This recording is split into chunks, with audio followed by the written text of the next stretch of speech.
Vlera ka arrit afër $300.000. Ne jemi shqiptarët e parë në Amerikë që kemi kafen tonë si brand. Unë po bëj 7 vite, vështirësia është që unë nuk mundem më u kthy në Shqipëri. Unë jam nga qyteti Laçit, kam marrë në Amerikë para 7 viteve edhe 4 muaj, pothuajse.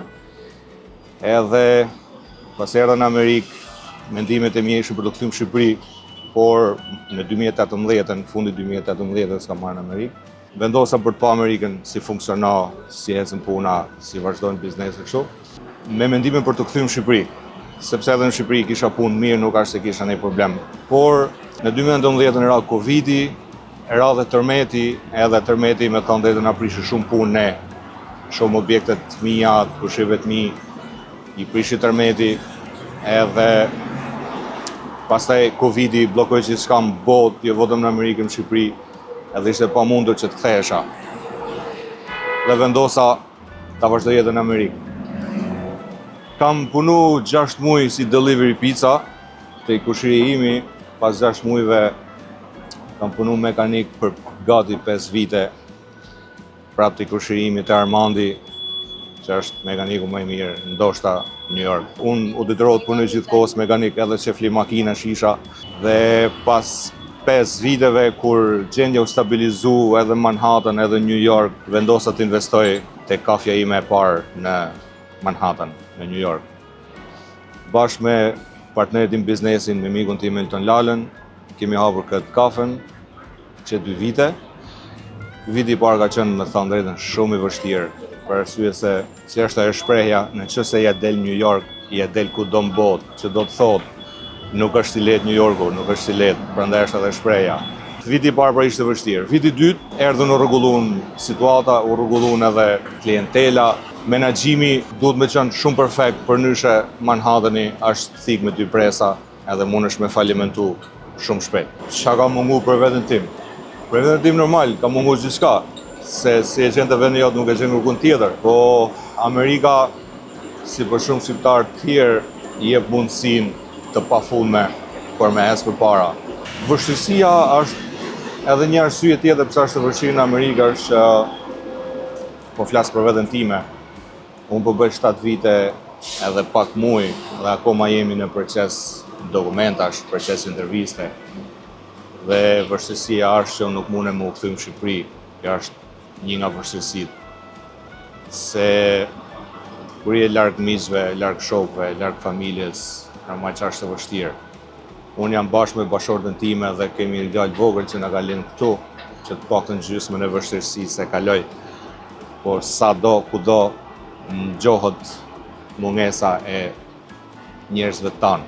Vlera ka arrit afër $300.000 për me pas diçka ashtu sikur e duan klientat. Ne ofrojmë kafe, ne marrën kafen nga një kompani italiane. Besoj se e dini, italianët janë the best për kafe. Se është Lavazza, Micheladoro, Segafredo, Illy, këto janë 5 kompanit më të mira në botë. Edhe ne marrim një nga këto kompanit, që na sjellin direkt me brandin ton për Gold Coffee. Edhe ne jemi shqiptarët e parë në Amerikë që kemi kafen ton si brand dhe e shpërndajmë në TikTok Shop, edhe së shpejti do jemi edhe në Amazon në gjithë territorin e Shtetit Bashkuar të Amerikës. Ne jemi të parë që e shpërndajmë në online. Ne kemi edhe mëngjesin, si i thonë amerikanët, breakfast, kemi edhe disa ushqime për drekë, bëjmë krepa, bëjmë shumë menun e kemi shumë të zgjeruar. Klientat e kanë pëlqyer këtu në neighborhood, në lagje që i thomi këto, njihemi si kafja më e mirë, më e shijshme. Kështu njihemi. Mjafton të shikoni Google review që i kemi excellent, edhe do ta besoni që vërtet kafja jonë makes a difference. Aja ka vlet mundi sakrifica. Po të më kishe pyet vitin e parë, nuk do thoja se aja ka vlet, po nuk kisha rrugë tjetër për më u kthy mbrapa, vetëm u do të shty biznesi, u do të shty. Shiko, këtu në New York ka diçka. Kur hap një biznes, të duket si tunel pa dritë në fund. Po kur ti sakrifikon shumë, drita në fund tunelit do duket parajs, edhe vërtet kur ja del në Amerikë, është një parajs e vërtet. Ne kur nuk e kemi pa orarin kur ka me mbyll lokalin, këtu në Amerikë funksionon, nëse ke orar në orën 8, në orën 8 klientët dalin vetë për jashtë, edhe mbyllet lokalin 8. Ne nuk e kemi parë orën, a shkoj ora 8 për me mbyll. No, ne thjesht kemi pa a u plotësu ajo që u ka dash mu plotësu sot apo jo. Kemi punu me orar shumë të zgjatura vetëm për të arrit në këtë pikë. Domethënë me sakrifica. Unë desha të them diçka për punën e shqiptarëve në kohën e Enverit ose para Enverit, kur njerëzit lëviznin nga qyteti në qytet, kur i zinte nata, shkonin te një shtëpi që ishte e madhe për me flet aty ose për me kalu natën.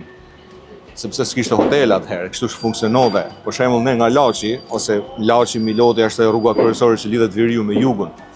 Edhe njerëzit kur kalonin aty zedhe nata, qëndroshin një nga shtëpitë më të mëdha të qytetit Laçit, një nga këto shtëpi ishim edhe ne.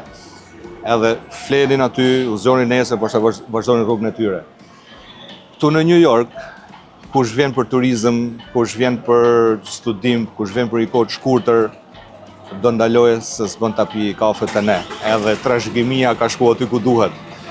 Dhe shumë shqiptarë seriozisht, edhe shumë faleminderit gjithëve, na kanë suportuar, na kanë uru, na kanë përkrah nga gjitha mënyrat që cilën e na seriozisht na bëhet shumë qefi. Dhe po, vinë shumë shqiptarë, vinë shumë, jashtëzakonisht shumë. I vetmi sekret me qenë suksesshëm është, siç e përmenda shumë herë përpara, punë, sakrificë. Vetëm me punë arrijë diçka dhe ju me llafën. Për momentin jemi këtu. Dëshira jonë dhe ideja jonë që kur kemi hap këtë pikën e parë ka qenë për me vazhdu me hapë edhe shumë pika tjera. Por për momentin është të vështirë, sepse siç e përmenda dhe çmimi është shumë i lartë për të hapur pikë tjetër, por ndoshta me investitor, nuk e di çfarë ndodh. Kështu funksionon New Yorku. Besojmë se jemi rrugën e duhur për me hap pika tjera, patjetër.